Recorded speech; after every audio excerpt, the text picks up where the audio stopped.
Hey, hi, hello, welcome back. I'm Heather, or Miss Pulseweight if you're one of my students, and today we are going to talk about my third banned book of the year as I attempt to read 24 banned books in 2024. This is number 3.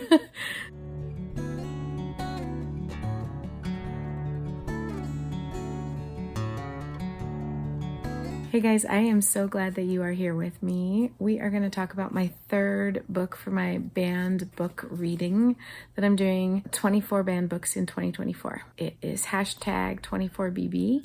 I am really delighted to be participating in this. MJ over at Reading This Life is the person that kind of got it started. I read my very first Captain Underpants. I mean, I teach 6th grade. You would think I would have read one of these by now. Didn't even start at the beginning of the series. I got my hands on one that is going to go in my classroom for my students. I read Captain Underpants and the Terrifying Return of Tippy Tinkle Trousers. This is the 9th book in the Captain Underpants series, and it is full of action, pranks, and laughs. Sounds like a terrible book that should totally be banned. Let's get right on that. And actually, this one apparently, the whole series, Captain Underpants in general, basically makes the top 100 in the American Library Association's list of banned books. It is regularly on there. So there are books that are always on the banned book list. And apparently Captain Underpants is there. There are all kinds of reasons why. So I'm going to tell you why. And then I'm going to get into like my thoughts on the book. The reasons why. Number 1, violence. So let's just start off with, we have a superhero who is fighting villains. This kind of violence is in every cartoon that I can remember from my childhood, from Tom and Jerry to like Superman to even Word Girl, like PBS Kids. She's fighting villains, and there's that kind of violence. It's pretty silly, but that's just part of it. So violent imagery. It encourages bad behavior. I can attest to reading this book. It absolutely encourages bad behavior. We have these 2 boys who have this horrifically terrible principal. And somehow they have figured out how to hypnotize him. And whenever I think they snap, he turns into Captain Underpants. They're able to get away with things and have him fight crime. It's very interesting. It has potty humor. 100% has potty humor. From page 1 to the very end of it. And I've seen some of the titles from the other ones. I know some of the plot twists in some of the other books. And yep, potty humor, 100%. We are definitely fart jokes and body humor, 100%. Obviously, totally inappropriate because our superhero is wearing tighty whities. So, I mean, it says it right there in the title, Captain Underpants.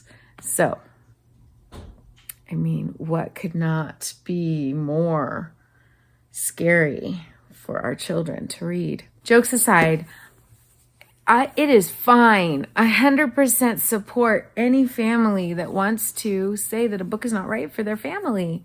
100%. You have the right to say that, but not for all the kids, not for every family, not for everyone. As a 6th grade teacher in middle school in the United States, I teach, my kids are anywhere from usually 11 to maybe 13 at the high end, at the end of the year maybe. So that's my age group. This fits them. It fits probably anybody from ages 9 to 13, 14.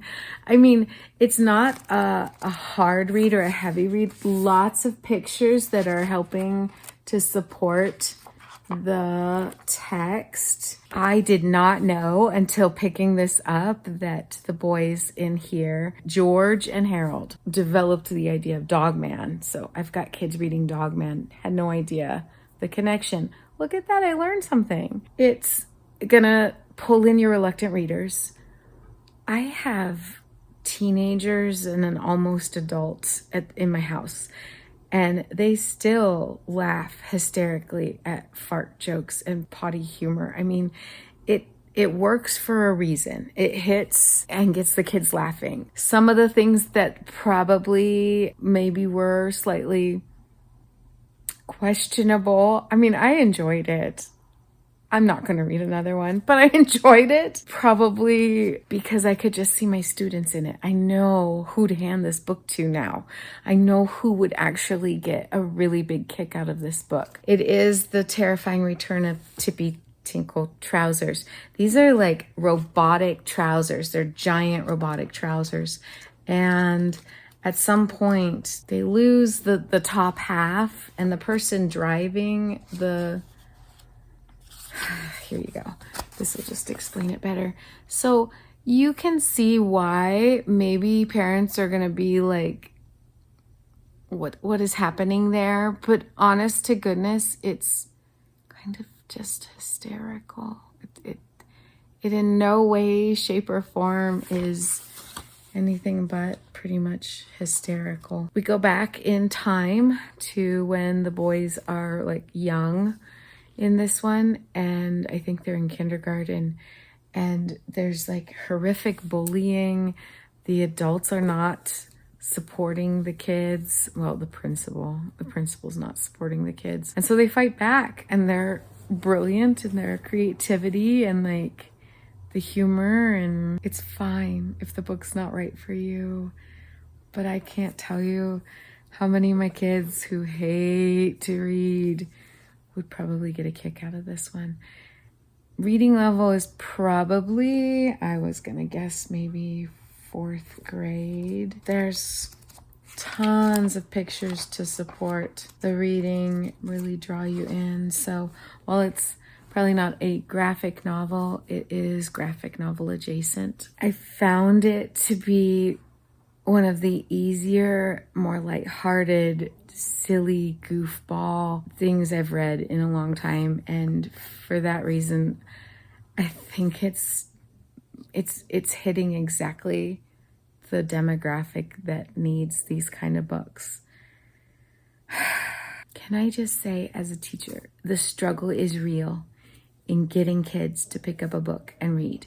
The struggle is real as they are fighting attention-wise for books versus video games, books versus social media, books versus anything. It was already a hard uphill battle.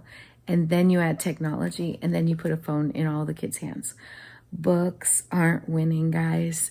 And this kind of book, this will get a kid to pick it up. This kind of book might actually get a kid to open the pages and read it and enjoy it.